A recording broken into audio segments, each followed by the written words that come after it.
Friends, मैं हूं आपके साथ नम्रता। विवेक अग्निहोत्री की फिल्म द कश्मीर फाइल्स लगातार चर्चाओं में है। लो बजट में बनी ये फिल्म बॉक्स ऑफिस पर भी अच्छा बिजनेस कर रही है। इतना ही नहीं, कई राज्यों में इसे टैक्स फ्री कर दिया गया है। हालांकि इस फिल्म को लेकर लोग दो खेमे में बटे हुए नजर आए हैं। जहां कंगना से लेकर अक्षय कुमार जैसे स्टार्स ने फिल्म की तारीफ की, तो वहीं अब अमिताभ बच्चन का एक पोस्ट सोशल मीडिया पर वायरल हो रहा है, जिसे लेकर फैंस ने कहा कि क्या ये ट्वीट द कश्मीर फाइल्स पर है।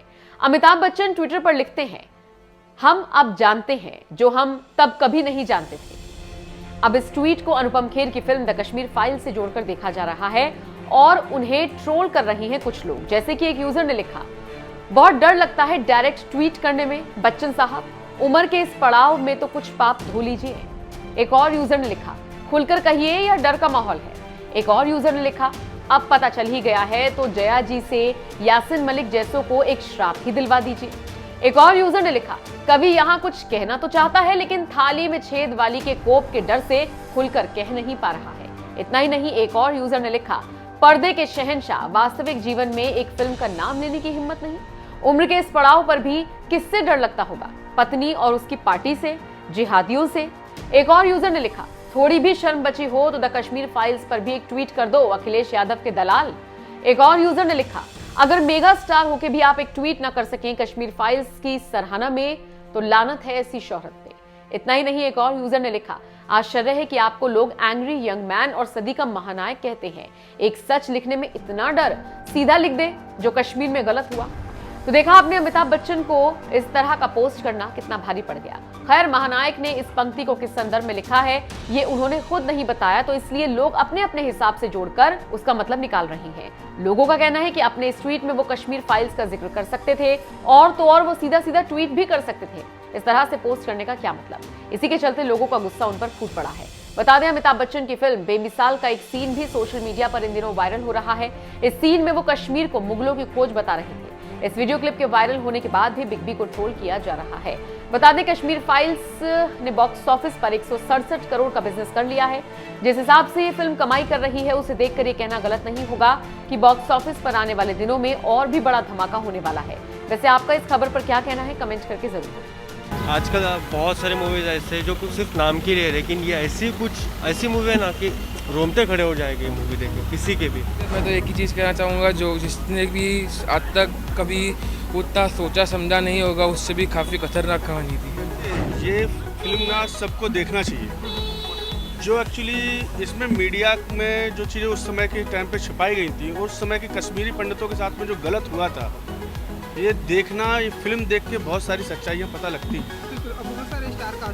नहीं, एक्टिंग तो बहुत अच्छी थी, एक्टिंग, स्क्रीन प्ले, डायरेक्शन बहुत अच्छा था। विवेक जी ने बहुत अच्छा डायरेक्शन किया है।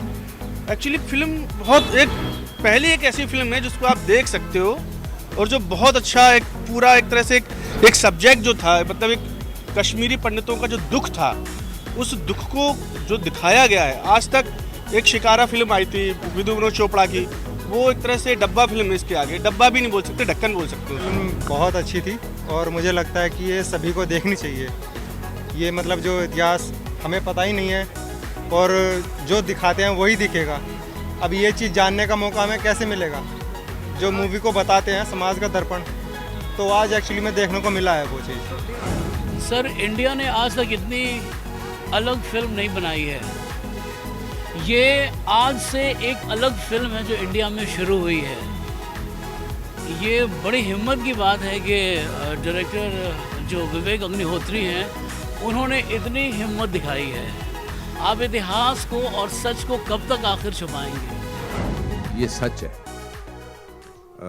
ये जो भी दिखाई दे रहा है ये सच है। मेरा पर्सनल एक्सपीरियंस जो मेरे बिल्कुल इमीडिएट फैमिली में हुआ, वो मैं हमेशा बोलता हूँ कि मेरे जो मामा थे, मेरे मदर के छोटे भाई, और मेरी माँ बार बार इसका जिक्र करती है, उन्होंने अपनी पूरी ज़िंदगी पैसे जोड़ जोड़ के, वो ओवरसीयर थे वहाँ पर, और ओवरसीयर को क्या बोलते हैं नॉर्मली, ओवरसीयर ही बोलते हैं, हाँ। तो because overseer is a very typical small town word. तो वो इंजीनियर से जो छोटे होते हैं उनको ओवरसीयर बोलते हैं।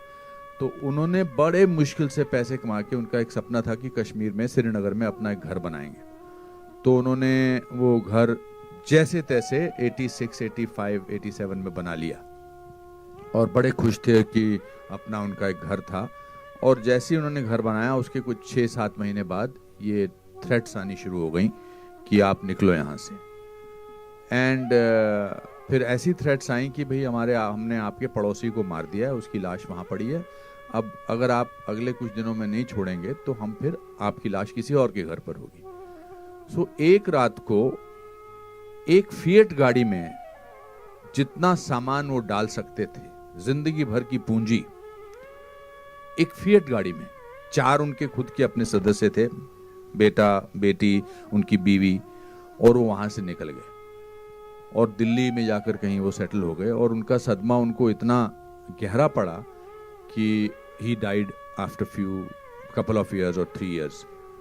And so that is what we have seen. जैसे जब आप किसी के घर से किसी को निकालते हैं तो आप सिर्फ उनको दीवारों से या छत से या उनके आंगन से नहीं निकालते हैं, आप उनको उस जगह की आबो हवा से, उस जगह की खुशबू से, उस जगह के वातावरण से, उस जगह की आदतों से वहाँ से निकालते हैं। मेरे दादाजी का छोटा सा एक मंदिर था 3rd फ्लोर पे, मिट्टी का घर था, और वहाँ पर उनकी वो जो अगरबत्ती रोज़ जलाते थे तो उसकी एक खुशबू थी। अब वो खुशबू टेंट में तो नहीं आ सकती है, या किसी जम्मू के घर में या पूना के घर में या दिल्ली के घर में तो नहीं आ सकती है।